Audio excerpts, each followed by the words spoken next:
الحمدللہ رب العالمین والصلاة والسلام علی سید الانبیاء والمرسلین اما بعد فاعوذ باللہ من الشیطان الرجیم بسم اللہ الرحمن الرحیم الصلاة والسلام علیکہ یا رسول اللہ وعلی آلہ وصحابہ یا حبیب اللہ۔ درود پاک کی فضیلت میں فرمان مصطفیٰ صلی اللہ تعالیٰ علیہ وسلم ہے، جو جمعہ کے دن مجھ پر درود پاک پڑھے گا بروز قیامت میں اس کی شفاعت کروں گا۔ صلو علی الحبیب صلی اللہ تعالیٰ علی محمد۔ محترم پیارے دوستو، اسلام بھائیو، آج جمعۃ المبارک ہے۔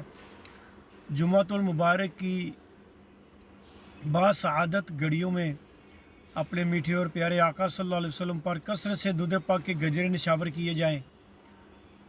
تو ایک حدیث پاک جس کا مفہوم ہے کہ جو 500 بار درود پاک پڑھ لیا کرے گا وہ کبھی بھی کسی کا محتاج نہیں رہے گا۔ اللہ پاک ہمیں بھی کثرت سے درود پاک پڑھنے والوں میں شامل فرما لے۔ صلو علی الحبیب صلی اللہ تعالی علی محمد۔